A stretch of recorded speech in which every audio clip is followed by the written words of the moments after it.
Reklamo laban kay Senador Robin Padilla kaugnay sa umano'y pagtulong kay Senador Bato de la Rosa na makaalis ng Senado, hawak na ng Department of Justice. De la Rosa posibleng umanong magkaroon ng hiwalay na kaso sa ICC sa oras na maaresto.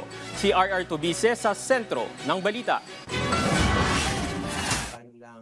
Nilinaw ng legal representative ng mga biktima sa International Criminal Court na hindi dapat maantala ang nakatakdang trial ni dating Pangulong Rodrigo Duterte sa November 30, 2026 sakaling maaresto o maisuko sa ICC si Senador Ronald Bato de la Rosa.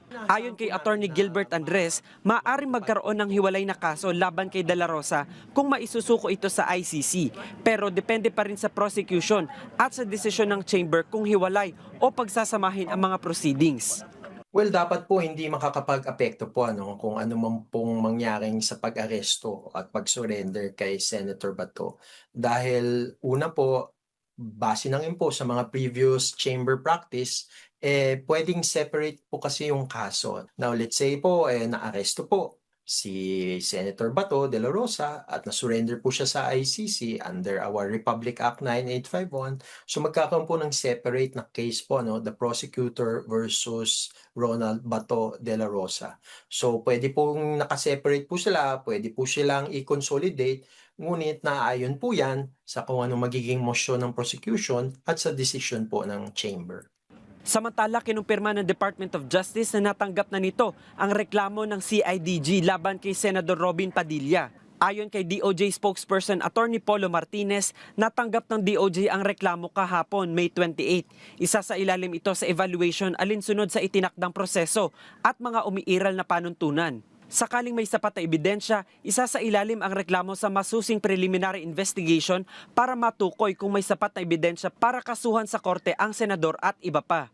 Ayon sa DOJ, magbibigay lamang ng karagdagang detalye kapag nasuri na ang reklamo at kung may batayan para ito ay idakit sa preliminary investigation.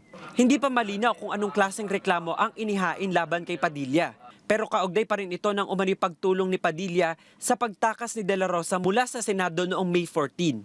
Samantala, hindi naman nangangamba si Andres na maaantala agad ang trial dahil sa panibagong assessment sa kalusugan ni Duterte para humarap sa paglilitis. Wala naman pong pangamba kasi ako po, naintindihan ko po na yan po ang duty at obligation po ng trial chamber under the Rome Statute. So yung prosesong pong yan, hintayin lang po natin, ngunit kahit po nandyan po yung proseso, mahalaga po na mayroon po nakastate na trial date which is November 30, 2026. Ayon pa kay Andres, kailangang balansehin ng ICC ang karapatan ng akusado at karapatan ng mga biktima sa mabilis na pagdinig. Kahit po yung akusado, meron siyang right to trial without undue delay. Kaya kung efficient, effective at fair yung proseso po, nakakatulong po to sa lahat po ng parties at ng mga victim participants. Kaugnay ng plano ng prosecution na magharap ng 60 to 70 witnesses, sinabi ni Andres na mahalaga ang mga ito para maipakita ang modus operandi, mga partikular na insidente at konteksto ng umano'y systematic attack. Since this is crimes against humanity, they will prove and show that there was a widespread and systematic attack because of a state and organizational policy. So all of those witnesses will be important. Mahalaga rin umano na masundan ng mga biktima ang proceedings sa sarili nilang wika gaya ng Tagalog at Cebuano dahil victim-centered ang proseso sa ICC. Well, it's important for the victims to also listen to the ICC proceedings in their own language so that they can directly understand what are the events and what are the proceedings happening in the ICC. RR Tubise para sa Pambansang TV sa Bagong Pilipinas.